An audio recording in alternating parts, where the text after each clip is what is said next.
कैसे हैं नादरीन कराम, सलीम अख्तर हाज़िर खिदमत और आपकी खिदमत में सलाम।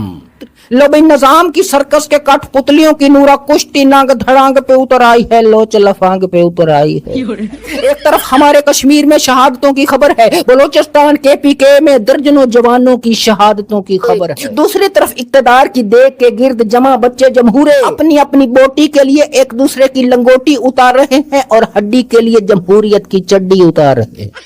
वाय नकामी मत आए कारवां जाता रहा, कारवां के दिल से ऐसा से ज़िया जाता रहा। दोनों फरीक अकदार इखलाकियात की लंगोटी उतार कर एक दूसरे पर झपट रहे थे, पलट रहे थे, फिर झपट रहे थे। ऐसे में एक और खिलाड़ी भी इखलाकियात के दायरे से छलांग लगाकर मैदान में उतर आए। दुनिया जितनी बेगम सफदर को जानती है उतनी सिनी लियोन को भी जानती है जना। बकौल अच्छन भाई के सियासत में इतना लुच्चम लुच्चा होना नहीं सुना, लड़ाई में गुत्थम गुत्था होना सुना था, कुत्तम कुत्ता होना नहीं सुना।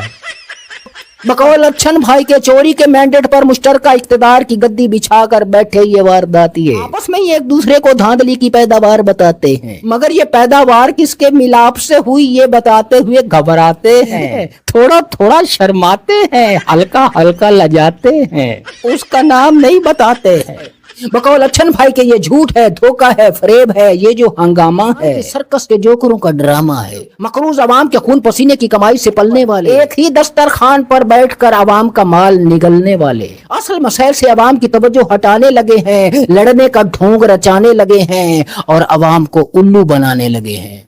तो दोस्तों, कश्मीर की अगर बात करें तो मेरे जहन में एक बात गर्दिश कर रही है, एक सवाल बार बार चक्कर लगा रहा है मेरे दिमाग में कि माना पूरा मुल्क कश्मीर के मामले पर एक तमाशबीन का किरदार अदा कर रहा है, खामोश बैठा है अपने अपने घरों में, शायद अपनी बारी का इंतजार कर रहा होगा, बिल्कुल खामोश बैठा। मान लिया पूरे अवाम बेहिस हैं, तमाशबीन हैं और हैं, लेकिन कश्मीर के अंदर जितने लोग इस वक्त मार खा रहे हैं रोडों पर, सड़कों पर, क्या कश्मीर के अंदर सिर्फ यही लोग हैं? क्या कश्मीर की आबादी लाखों में नहीं है?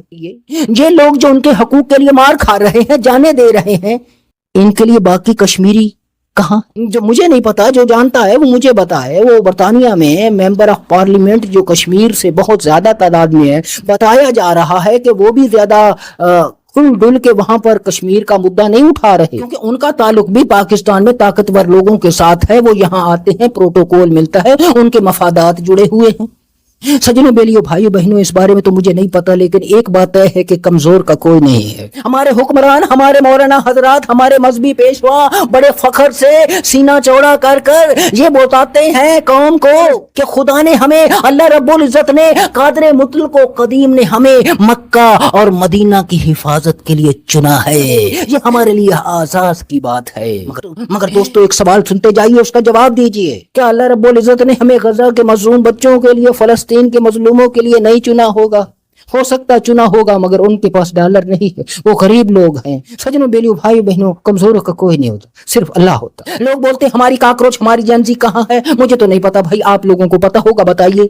लेकिन मुझे एक बात पता है कि ये जो फैमिली व्लॉगर्स होते हैं, सोशल मीडिया पर नांग धड़ांग लोचे लफांग फैलाते हैं, ये जो रजब वाट है, ये जो पतलू वतलू है, इनके जो 20 मिलियंस में फॉलोअर्स हैं वो जेनजी हैं। मुझे ये पता है, एकदम पक्का पता है, वो सारे जेनजी हैं। हाँ जी, गरीबों, मजदूरों, मेहनत कशों, बेवा औरतों, यतीम बच्चों के बारे में बात करके दिखा, उनके हकूक के बारे में लड़के दिखा अपनी वीडियो में, उस जेनजी नहीं दे। मगर उसके बावजूद हम जो है, क्योंकि हमने अल्लाह रब्बुल इज्जत की बारगाह में अपनी कब्र में हमने खुद जाना है, लिहाजा अपना रास्ता साफ करने के लिए यहाँ बैठकर, और फिर हमारे गुनाह भी बहुत ज्यादा हैं तो उनको बख्शवाने के लिए कम अज कम मजलूमों की आवाज उठाते रहते हैं। हमारे पास ना कोई टैंक है, ना कोई असला है जो हम चलाएंगे, ना हमें वो चलाना आता है, हम सिर्फ अपनी आवाज उठा सकते हैं बस। यकीन कीजिए, एक सीनियर नामी ग्रामी सहाफी हैं, प्रोग्राम करते हैं टेलीविजन पर, सीनियर, वो मेरी वीडियोस देखते हैं, उनसे मेरी बात हुई। मैंने कहा, हजरत हमने मर जाना है, कब्रों के ऊपर कब्रें भी बनेंगी और एक दिन उनके भी निशान मिट जाने हैं, कोई याद नहीं करेगा, कोई नाम नहीं लेगा।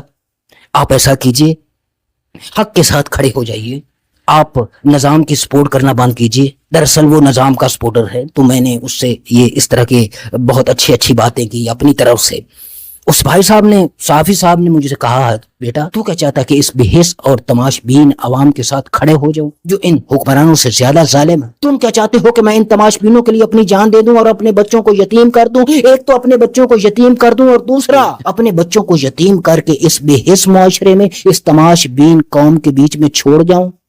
میں نے کہا حضرت یہ جہاں تک عوام کا تعلق ہے ٹھیک ہے، کہیں کسی حد تک ٹھیک کہہ رہے ہیں آپ، یہ ڈائلگ بھی بہت اچھے بول رہے ہیں، مگر آپ یہ جو چولا پہنا ہوا ہے صحافت کا یہ اتار دیجیے، یہ صحافت کا چولا اتار دیجیے، آپ یہ کام چھوڑ دیجیے، کوئی اور کام کر لیجیے جہاں کوئی خطرہ نہ ہو، جو آپ ایمانداری سے کر سکیں اور اس میں کوئی خطرہ نہ ہو۔